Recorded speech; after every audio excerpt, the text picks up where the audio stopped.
अहम नियम पर बात करेंगे जी। कि कौन सा पक्ष मुकदमे में पहले सबूत पेश करेगा। ये सवाल अक्सर उठता है, खासकर जब मामला थोड़ा पेचीदा हो। हाँ बिल्कुल। और हमारी चर्चा का आधार है सिविल प्रक्रिया संहिता यानी सीपीसी का आदेश 18। अच्छा। और इसे ठीक से समझने के लिए हम कर्नाटक उच्च न्यायालय के एक हालिया फैसले दीनानाथ और चंद्रहास एवं अन्य जो 2025 का है उसका सहारा लेंगे। तो मतलब हमारा मकसद साफ है आज ये समझना कि सिविल केस में सबूत पेश करने का क्रम वो कैसे तय होता है और क्या ये हमेशा एक सीधा साधा नियम है कि भाई जो केस लाया है वही पहले बोलेगा या इसमें कुछ पेंच भी हैं। बिल्कुल पेंच है। आम धारणा तो यही है, जैसा आपने कहा, कि वादी मतलब मुकदमा दायर करने वाला ही शुरुआत करता है। हाँ। लेकिन कानून की बारीकियां अक्सर चौंका देती हैं। तो चलिए देखते हैं कि नियम असल में कहते क्या हैं और इस दीनानाथ मामले में हुआ क्या था। ठीक है, तो शुरुआत करते हैं। ये सीपीसी का आदेश 18 आखिर है किस बारे में, थोड़ा सा इसका बैकग्राउंड देंगे। हाँ, आदेश 18 जो है वो मुख्य रूप से सिविल मुकदमे की सुनवाई यानी ट्रायल कैसे चलेगा, ओके। गवाहों से पूछताछ कैसे होगी, इन सब प्रक्रियात्मक मतलब प्रोसीजरल नियमों से जुड़ा है। ये तय करता है कि अदालत में कार्यवाही का संचालन कैसे हो। मतलब ये कोर्ट रूम के अंदर की कार्यवाही का एक तरह से रूल बुक जैसा है। हाँ बिल्कुल, कुछ हद तक कह सकते हैं। ये सुनिश्चित करता है कि कार्यवाही व्यवस्थित हो, निष्पक्ष तरीके से चले। ठीक है। अब आते हैं इसके सबसे चर्चित नियम पर। नियम 1 जो आरंभ करने के अधिकार यानी राइट टू बिगिन की बात करता है। Right to begin. तो ये अधिकार सामान्य तौर पर किसे मिलता है? नियम 1 साफ कहता है कि सामान्यतः वादी को ही सबूत पेश करके कार्यवाही शुरू करने का अधिकार है। ये तर्कसंगत भी लगता है ना? आप अदालत में कोई दावा लेकर आए हैं तो पहले आप ही साबित कीजिए कि आपका दावा क्यों सही है। सही बात है, लेकिन क्या ये हमेशा ही होता है? आपने शुरू में कहा था कोई पेंच है। हाँ, यहीं पर वो पेंच आता है। नियम 1 में ही एक अपवाद, एक एक्सेप्शन दिया गया है। अच्छा, क्या है वो? वो ये कि अगर प्रतिवादी यानी जिसके खिलाफ मुकदमा है वो वादी की बताई बातों या तथ्यों को मान लेता है। ओके। लेकिन फिर ये कहता है कि किसी कानूनी नुक्ते या कुछ नए तथ्यों के आधार पर वादी को कोई राहत नहीं मिलनी चाहिए, तो ऐसी खास स्थिति में बाजी पलट सकती है। अच्छा। और प्रतिवादी को कार्यवाही शुरू करने का अधिकार मिल सकता है। यानी अगर डिफेंडेंट कहे हाँ जो फैक्ट्स कहे गए वो सही हैं, पर कानून या इन दूसरी वजहों से इन्हें कुछ नहीं मिलना चाहिए, तब वो पहले सबूत दे सकता है। बिल्कुल, लेकिन यहाँ एक और थोड़ी गहरी बात है जो समझनी जरूरी है। बताइए। नियम 1 को कानून की भाषा में सक्षमकारी उपबंध कहते हैं, एनेबलिंग प्रोविजन। एनेबलिंग प्रोविजन मतलब? समझिए, ये नियम प्रतिवादी को कुछ शर्तों के तहत दरवाजा खोलने की चाबी देता है अगर वो चाहे। लेकिन अदालत उस चाबी को छीनकर जबरदस्ती दरवाजा नहीं खुलवा सकती। मतलब ये प्रतिवादी को अधिकार देता है, पर अदालत को ये शक्ति नहीं देता कि वो प्रतिवादी को पहले सबूत देने के लिए मजबूर करें। अच्छा। खासकर अगर प्रतिवादी खुद ऐसा नहीं चाहता। ये तो काफी अहम नुक्ता है, मतलब प्रतिवादी की मर्जी भी मायने रखती है इसमें। बहुत ज्यादा। चलिए अब इससे दीनानाथ वाले मामले से जोड़कर देखते हैं। वो मामला क्या था संक्षेप में? हाँ, तो ये एक पारिवारिक संपत्ति का झगड़ा था भाई बहनों के बीच। चंद्रहास और उनके दूसरे भाई बहन वादी थे। ओके। और उनके एक भाई दीनानाथ वो प्रतिवादी थे। वादियों ने अपने पिता की छोड़ी हुई संपत्ति में बराबर हिस्से की मांग की थी, मतलब 15 हिस्सा प्रत्येक का। और दीनानाथ का क्या कहना था? उन्होंने विरोध किया होगा। हाँ, दीनानाथ ने विरोध किया। उनका कहना था कि पिता ने एक वसीयत, एक विल छोड़ी थी। अच्छा, वसीयत। हाँ, जिसमें एक खास संपत्ति जो मुकदमे का हिस्सा थी वो उनके नाम कर दी गई थी। तो उनका तर्क था कि भाई इस संपत्ति का बंटवारा नहीं हो सकता क्योंकि ये तो वसीयत में मुझे मिली है। तो यहाँ वसीयत का एक अहम मुद्दा आ गया। इस पर ट्रायल कोर्ट ने मुख्य झगड़े के बिंदु यानी इश्यूज क्या तय किए और सबूत का बोझ वो किस पर डाला? हाँ, ट्रायल कोर्ट ने कई मुद्दे तय किए थे, इश्यूज फ्रेम किए थे। उनमें मुख्य ये थे। पहला, क्या वादी संपत्ति में 15 हिस्से के हकदार हैं? इसे साबित करने का बोझ, बर्डन ऑफ प्रूफ, वादी पर था। ठीक है। दूसरा, क्या प्रतिवादी यानी दीनानाथ उस वसीयत को वैध मतलब लीगली वैलिड साबित कर सकता है? इसका बोझ प्रतिवादी पर था। वसीयत उनकी थी तो साबित भी वही करें। सही है। तीसरा, क्या प्रतिवादी संपत्ति से हुई आमदनी का हिसाब देने के लिए जिम्मेदार है? इसका बोझ भी वादी पर ही था। ओके, और चौथा मुद्दा राहत से जुड़ा था कि वादी क्या रिलीफ मांग रहे हैं उसका बोझ भी वादी पर ही था। तो साफ दिख रहा है कि ज्यादातर बातें साबित करने की जिम्मेदारी वादी पर थी, सिवाय वसीयत की सच्चाई साबित करने के वो प्रतिवादी की जिम्मेदारी थी। बिल्कुल। अब कहानी में मोड़ कहाँ आया? आपने पेच की बात की थी। मोड़ तब आया जब वादियों ने मतलब चंद्रहास और बाकी भाई बहनों ने कोर्ट में एक मेमो दाखिल किया, एक तरह की लिखित सूचना। मेमो? उसमें क्या कहा? उसमें उन्होंने कहा कि जी हमारे पास फिलहाल पेश करने के लिए कोई सबूत नहीं है। हाँ, कोई सबूत नहीं है। हाँ, यही कहा। और ये भी कहा कि वे प्रतिवादी के सबूत पेश करने के बाद खंडन साक्ष्य यानी रिबटल एविडेंस देने का अपना अधिकार सुरक्षित रखना चाहते हैं। अच्छा। और कोर्ट से गुजारिश की कि प्रतिवादी को पहले सबूत पेश करने को कहा जाए। अरे, वादी खुद ही कह रहे थे कि वो बाद में सबूत देंगे, पहले प्रतिवादी दे। ये तो थोड़ा अजीब लग रहा है। इसकी वजह क्या हो सकती है? खैर, प्रतिवादी ने इस पर क्या कहा? प्रतिवादी ने तुरंत आपत्ति जताई, जाहिर है। जी। उनका तर्क था कि भाई जब हिस्सेदारी और आमदनी का हिसाब साबित करने का बोझ वादी पर है तो उन्हें ही पहले सबूत देना चाहिए। सही बात है। प्रतिवादी ने माना कि हाँ, वसीयत का बोझ उन पर है और वादी चाहें तो सिर्फ उस मुद्दे पर बाद में खंडन साक्ष्य दे सकते हैं, रिबटल दे सकते हैं, लेकिन वो पूरी कार्रवाई शुरू करने से बच नहीं सकते। ये प्रतिवादी का कहना था। लॉजिकल लग रहा है, लेकिन ट्रायल कोर्ट का क्या रुख रहा? उन्होंने क्या फैसला किया? देखिए, हैरानी की बात यह है कि ट्रायल कोर्ट ने वादी की बात मान ली। हाँ, उन्होंने आदेश दिया कि वादी का सबूत फिलहाल शून्य यानी निल माना जाए और उनका खंडन का अधिकार सुरक्षित रखा जाए। हाँ। और प्रतिवादी को पहले सबूत लाने का निर्देश दे दिया। ओह, तो मतलब ट्रायल कोर्ट ने प्रतिवादी को पहले शुरू करने को कह दिया। जी हाँ। और इसी आदेश को दीनानाथ ने चुनौती दी, फिर कर्नाटक उच्च न्यायालय में। बिल्कुल। उन्होंने संविधान के अनुच्छेद 227 के तहत याचिका दायर की। अनुच्छेद 227 ये क्या है? ये अनुच्छेद हाई कोर्ट को एक तरह की सुपरविजन पावर देता है।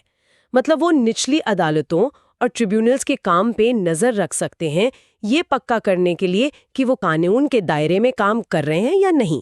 जैसे कोई रेफरी खेल के नियमों पे नजर रखता है। अच्छा, अधीक्षण की शक्ति, समझ गया। तो हाई कोर्ट ने इस मामले को कैसे परखा? उन्होंने आदेश 18 के नियमों को कैसे लागू किया इस स्थिति में?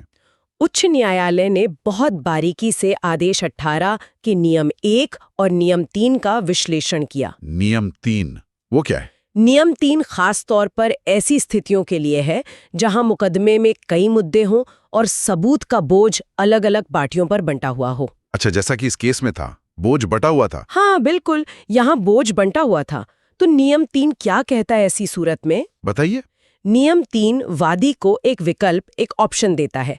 जब बोझ बटा हो तो वादी, जो सामान्यतः शुरू करता है, हाँ, या तो शुरू में ही सभी मुद्दों पर सबूत दे सकता है, चाहे बोझ किसी पर भी हो, अपना भी दूसरे का भी। ओके। या फिर वो सिर्फ उन मुद्दों के संबंध में जिनका बोझ प्रतिवादी पर है, अपना खंडन साक्ष्य, रिबटल एविडेंस देने का अधिकार सुरक्षित रख सकता है और प्रतिवादी के सबूत पेश करने का इंतजार कर सकता है। ये बहुत महत्वपूर्ण पॉइंट है। तो दीनानाथ मामले में इसका मतलब क्या हुआ? वादी क्या कर सकते थे और क्या नहीं कर सकते थे? इसका मतलब ये हुआ कि वादी केवल वसीयत वाले मुद्दे के लिए, यानी इशू नंबर 2 जिसका बोझ प्रतिवादी पर था, हाँ, वसीयत वाला, सिर्फ उसी के लिए खंडन साक्ष्य सुरक्षित रखने का अनुरोध कर सकते थे।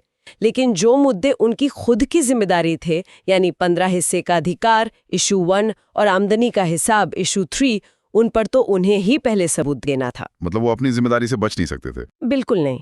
वो इन मुद्दों पर सबूत देने से बचकर सारा बोझ प्रतिवादी पर डालकर उसे शुरू करने को नहीं कह सकते थे। ट्रायल कोर्ट ने यही गलती की। तो मतलब वादी अपनी जिम्मेदारी से बच नहीं सकता, भले ही वो किसी और मुद्दे पर बाद में खंडन करने का हक रखना चाहे। एकदम सही। आप अपनी जिम्मेदारी किसी और पर नहीं डाल सकते। और दूसरी अहम बात जो हमने नियम 1 के संदर्भ में भी कही थी, क्या? कि क्या कोर्ट प्रतिवादी को पहले सबूत देने के लिए मजबूर कर सकता था सिर्फ इसलिए कि वादी ने ऐसा अनुरोध किया? शायद नहीं, जैसा आपने पहले बताया था। बिल्कुल नहीं। उच्च न्यायालय ने फिर से स्पष्ट किया कि भले ही वादी नियम 3 के तहत खंडन का अधिकार सुरक्षित रखने का अनुरोध करे, प्रतिवादी को पहले साक्ष्य देने के लिए मजबूर नहीं किया जा सकता। मजबूर नहीं किया जा सकता। हाँ, ये हमेशा प्रतिवादी का फैसला होगा कि वो कार्रवाई शुरू करना चाहता है या नहीं।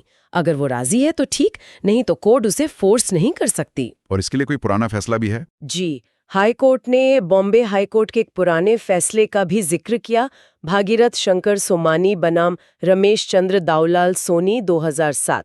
उसमें भी यही कहा गया था कि नियम एक अदालत को निर्देश देने की शक्ति नहीं देता, सिर्फ प्रतिवादी को अधिकार देता है अगर वो चाहे तो। समझ गया। तो इतनी बारीकी से नियमों को देखने के बाद हाईकोर्ट किस नतीजे पर पहुंचा?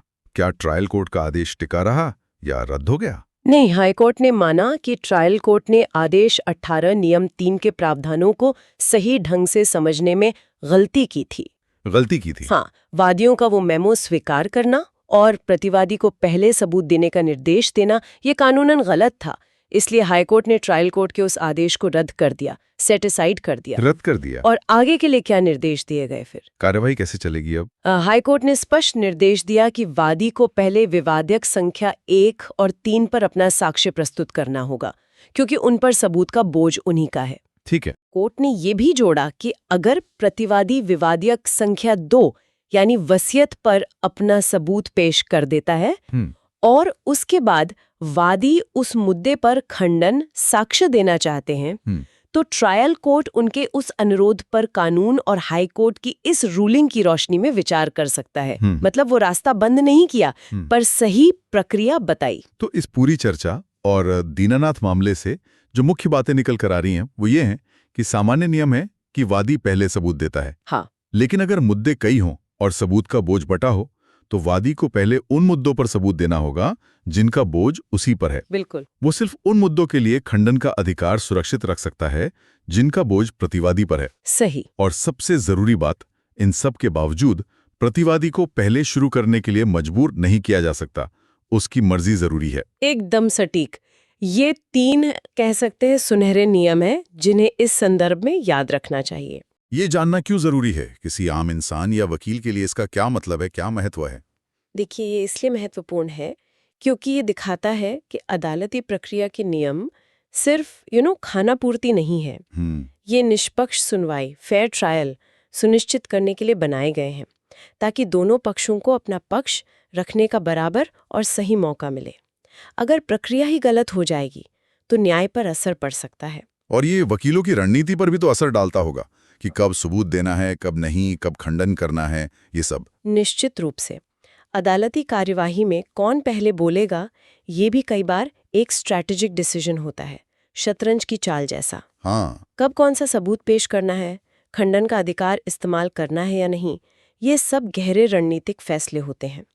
और दीनानाथ मामला ये भी दिखाता है कि प्रक्रियात्मक कानून कितना बारीक हो सकता है और हाई कोर्ट की जो सुपरवाइजरी रोल है अनुच्छेद 227 के तहत, वो कितनी महत्वपूर्ण है निचली अदालतों की गलतियों को सुधारने में। सही कहा।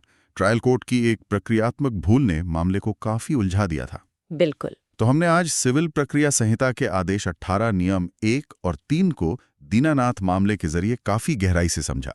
ये स्पष्ट हुआ कि सबूत शुरू करने का अधिकार किसका है, ये परिस्थितियों पर निर्भर करता है, खासकर जब सबूत का बोझ बटा हो, और इसमें प्रतिवादी की सहमति कितनी अहम है। हाँ, ये प्रक्रियात्मक निष्पक्षता और रणनीतिक दांवपेच के बीच एक संतुलन बनाने की कोशिश है जो कानून करता है। बहुत खूब। अब अंत में क्या कोई ऐसा सवाल या विचार है जो हमारे श्रोताओं को सोचने पर मजबूर करे, कुछ ऐसा जिस पर वो और सोच सके? हाँ, एक सवाल मेरे मन में आता है। सोचिए कि दीनानाथ मामले में आखिर वादियों ने शुरू में सबूत ना देकर खंडन साक्ष्य का अधिकार सुरक्षित रखने की रणनीति क्यों अपनाई होगी? ये अच्छा सवाल है। क्या ये सिर्फ प्रक्रिया की नासमझी थी या कोई सोची समझी चाल थी?